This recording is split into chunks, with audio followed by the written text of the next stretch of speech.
jirtu baga jiraatannaa jiraadha. Arra waa takkaan sinirraa fedhee dhufee wayina sinirraa fedhee dhufe suni Waaqayyoon hakadhaa. Guyyaan beellama kiyyaa har'a deebi'ee hospitaala seenaa. Egaa Waaqayyoon hakadhaa. Ani biyya kana erga dhufe ji'a afran kana keessatti gubaa baay'ee argee bakka jireenyi hundati yaa ol taateerti dhugaa Waaqayyoon asiin jedhe asiin ani namnillee nama baaree hin beeku. Maal Waaqayyoon hakadhaa Oromooti jedhugaa. Bakka Waaqayyo si hamaaru naan jaha maalu. Dhugaa Waaqa jiraata keessi kiyya baay'ee sodaateera maaliif akka ta'e hin beeku. Baay'ee natti ulfaate. Mee Waaqayyo hakadhaa. Beellamni kiyya har'aa maal akka isaan naan jahan hin beeku. Kiliinii qoricha fayyadamaa ture. Qorichi na harkaa dhumateera. Qorichi dhumannaan na dhukkubaa jira. Dura qoricha fayyadamu san xiqqoomaan jiru ture amma dhukkubbiinis deebi'ee na dhukkubaera. Ani maal akka godhu hin beeku. Malas wallaaleera mallis na harkaa baddeetti.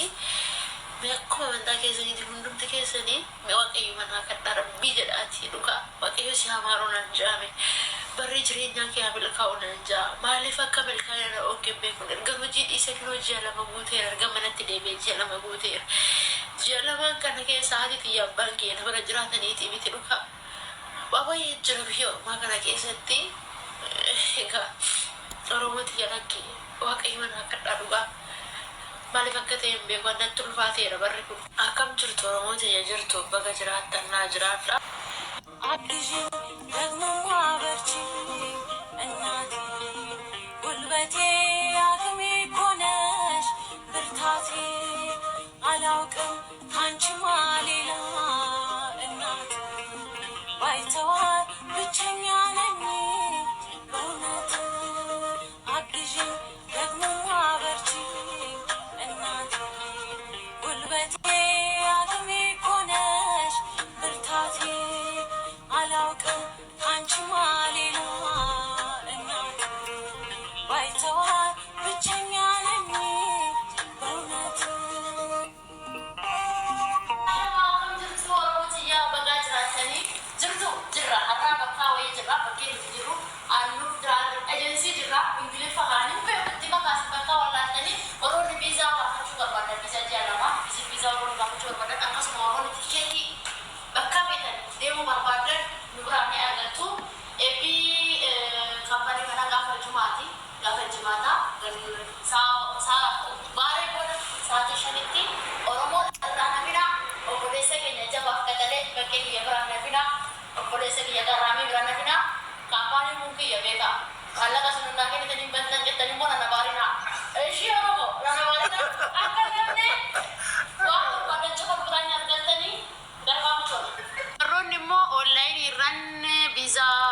Barbaadan akkasuma tikkeetti baafachuu barbaadan lakkoofsa kanaan bilbiltanii isinii baasuu danda'ama. Horaa bulaa deebanaa fayyaa ta'a. Maaki foto. Maaki video. Ya Rabbi kau itu makan famous ina goteeti. Fi mushkila kabir. Duraan biyya keessatti feestaa timaantiin bitannee gallaba. Amma timaantiin yoo bitee foto isaa. Timaantiin kan jeeti waliin. Karaa dhaabbanni shonkoora nyaatu turre barbiyyatti.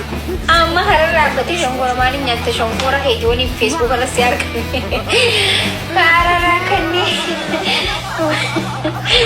Kana gara Rabbi waan feemasiitiin isinitti himsira. Hawaayini feemas dhugaa Rabbi feemasii ta'uu hin jaalatina. Feemasii ta'uu jechuun fi mushkila kabir. Karaa ni qoy foto namaan na haasa qoy namaan viidiyoo na haasa oqa. Akkoo dhugaa Rabbi.